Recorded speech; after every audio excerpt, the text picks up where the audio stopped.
Welcome to this 9-camera beginner camera shootout. We get so many questions about what is a good beginner camera that we decided to do an extensive beginner camera test. My name is Amri. Welcome to the ultimate entry-level camera buying guide.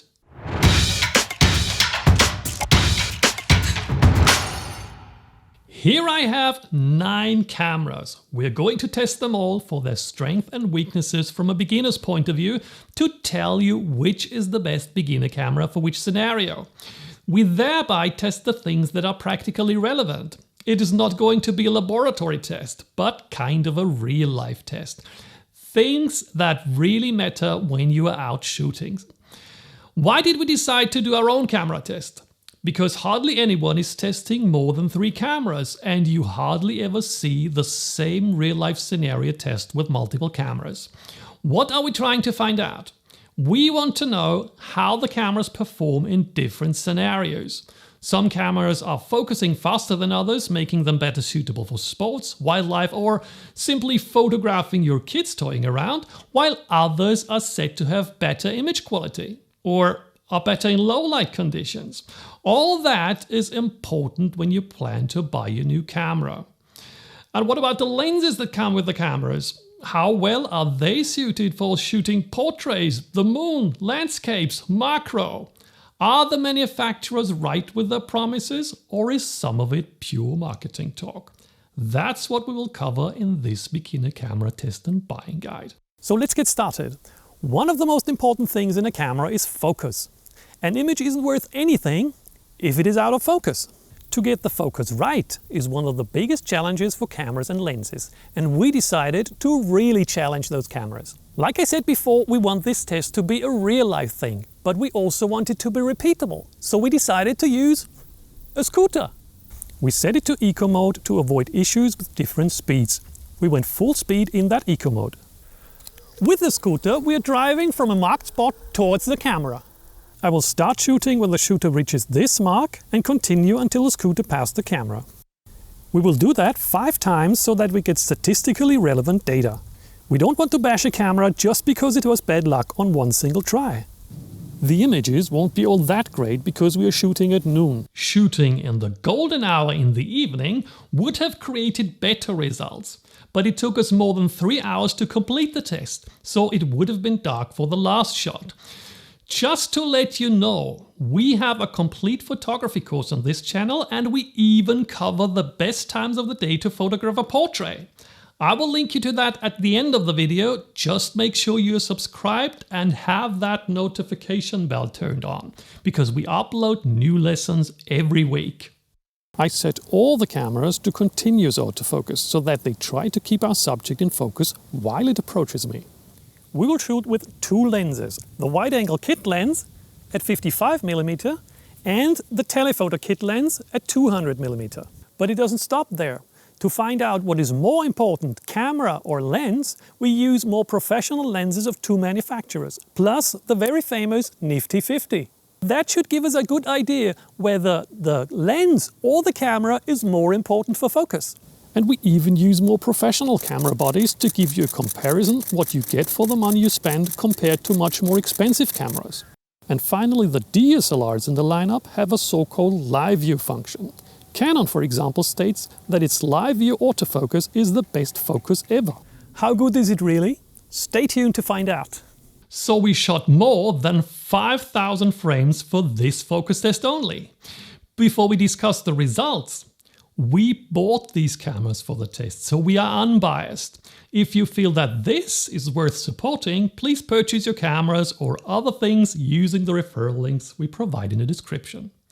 That won't cost you anything, but will help us finance more videos. Or you get some t-shirts from our photography shirt shop. You will not only help us to create new videos, but also help to feed this little assistant. Okay, let's discuss the results. First of all, I need to talk about what is in focus. That was sometimes really hard to judge because sometimes the images are clearly out of focus, but with others there was a fine line between saying it was just in focus or just slightly out of focus, particularly with some lenses that were not all that sharp to begin with. I will deal with the quality of the lenses later.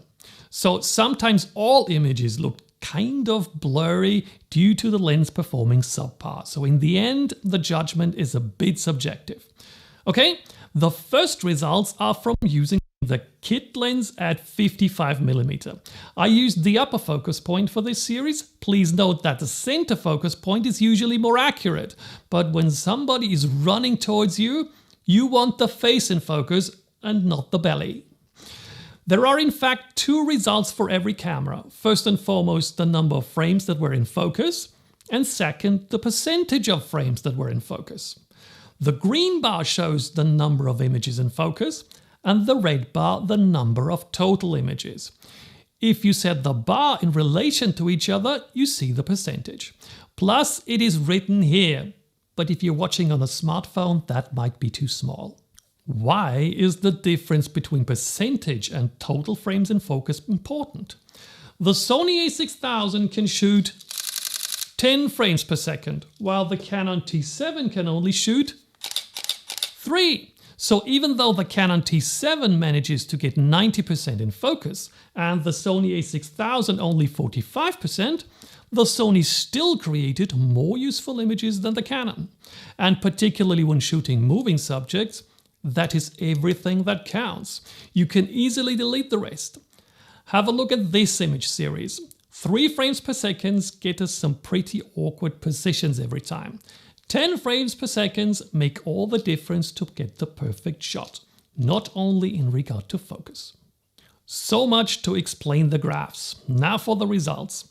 We see an impeccable performance of the virtually out of competition running Sony a7 III and a fantastic percentage of the two Nikons. Slightly ahead of the Nikons in regard to the amount of sharp images is the Canon T7i. Very disappointing the Canon MkIII and even worse the Olympus. Also very bad due to the very few frames per second, the Canon T7. Just to let you know, I shoot Canon and Sony, so in no way am I biased against Canon. For the second series, I changed what some might consider a rather irrelevant focus setting. For the mirrorless cameras, I enabled so-called face detection. So I let the camera decide what to focus on, and it will prioritize faces in the frame. If working properly, that is a game changer, because the camera detects the face in your frame, and you don't have to constantly change the focus points you want to use. Then do the framing, and finally take the image. The workflow gets so much faster with face detection that you will miss a lot less shots due to having to fiddle with your camera. For the DSLRs, I chose the middle focus point because, as I said, it is supposed to be the fastest. We see in the results that face detection doesn't work in all mirrorless cameras, but if it works, it changes the results dramatically. The Sony a6000 suddenly improved its percentage massively and takes a clear lead in regard to the overall amount of images in focus. The rest of the results don't change dramatically. Talking about face detection, the DSLRs have live view options and they also offer face detection. So we tested that too, particularly because Canon states their dual pixel focus in live view is the best focus mode ever. The reality is different. On the left you see the performance of the camera in viewfinder mode, and on the right the live view mode.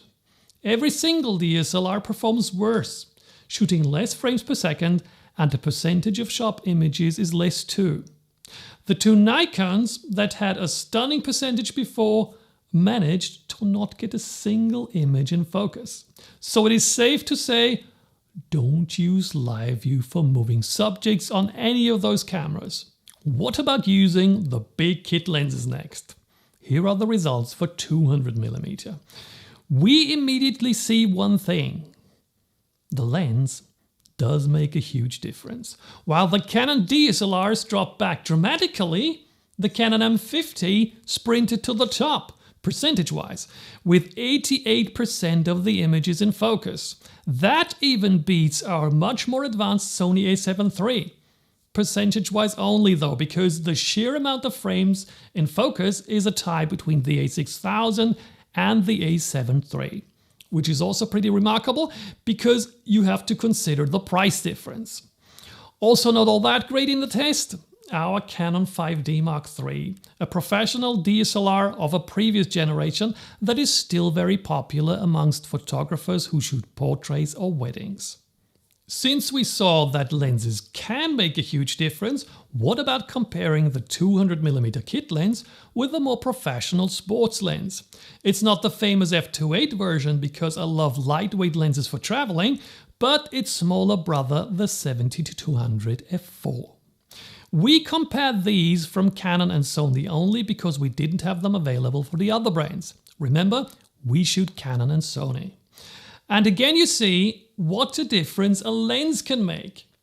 Look at the 3 Canon bodies. Their performance increases dramatically. But the Sonys improve a bit too, except for the E5100, which is rather unexpected. But in general, you see lenses do make a big difference, particularly if they are sports lenses. I promised to compare the 55mm kit lens to the very affordable and highly recommended Nifty 50mm f1.8 prime lens. While the Nifty 50 isn't a particularly fast focusing lens, it still performed quite a bit better in regard to the total frames in focus. An exception being the Sony a7 III, but at the high performing level that doesn't really change much. I couldn't test the T7 with the Nifty 50 because it didn't arrive on time. But not everyone wants to shoot fast moving subjects. What many cameras have issues with is focusing in low light, so I gave them a really hard exercise. I lit my room with tiny Christmas lights and put up 2 focus targets. Then I focused first on one target and then on the other one and did that 10 times. To give you an idea about how dark it really is, that's how the images look at ISO 3200. Only if I push the file in my editing software will I be able to see something. Just in case we have some specialists watching, I turned off focus aiding lights. The results show that 3 cameras really had issues with the test, particularly the Fuji, but also the 2 Sony entry levels. And 2 cameras, the Canon T7i and the Nikon D3500, got all 20 frames in focus, which is pretty remarkable, considering that I turned off the focus aid light. Okay, but we are not finished yet for our beginner camera focus test. So far, I have selected a single focus point for the test. The cameras, however, have a different number of focus points, ranging from 9 in the Canon T7 to 179 in the 2 Sonys. I wanted to do a test that shows how well the cameras track a subject across the frame, but I failed because of the rather small amount of images some cameras can take before the buffer is full. Then they take 1 image per second, which is clearly not enough for tracking. More about that in one of the next videos. For this video I settled for a scenario where I set up a few targets for my great model Birgit to move to. I set the camera to continuous autofocus, focus point selection on auto, and then I would press the shutter as soon as she reached one of the points. Then she would move to the next, and so on. We would do that 3 times for every camera to avoid the bad luck thing. So let's see how the cameras performed. This obviously was the test for some of the mirrorless cameras. They usually have more focus points distributed across the frames, almost up to the corners, which helps them acquire focus everywhere in the frame. However, they haven't been as successful as I thought they would be. Surprisingly, the Sony a6000 took the lead over the more professional a7 III. The Canon M50 following shortly after. I have no idea why the Canon T7i couldn't keep up. I would have expected it to be somewhere in the region of the Nikon D5600. I checked all the settings twice, but that didn't change anything. That might be an error of some kind that may get resolved with a firmware update. The Nikon D3500 and the Canon T7 performed as expected. When Birgit stood exactly where one of the rather few focus points were, the image was sharp, but not if she stood somewhere in between the focus points. So more focus points usually and logically create much better results when tracking subjects across the frame. Conclusion. It is very difficult to announce a winner in the focus area, apart from our more advanced Sony a7 III that performed pretty well in any area and had 89% of all images in focus. I deliberately did not order them by the results. As you can see, the Nikon performed really well in regard to percentage of images that were sharp, yet they couldn't keep up with the mirrorless competition, particularly the Sonys, in regard to how many images were in focus in general. Unfortunately, the Sony entry levels didn't perform too well in regard to low light focus. Reason being is that particularly the a6000 is by far the oldest in the entry level lineup. Its successors would probably perform better, but play in a bigger price range. A very big surprise was the Nikon D3500. And rather disappointing were the Canons, since their focus is marketed as exceptionally good. I do mainly blame that on their kit lenses, but if you sell kits, it is only as good as its weakest link, so I'd highly recommend for Canon, improve that kit lens.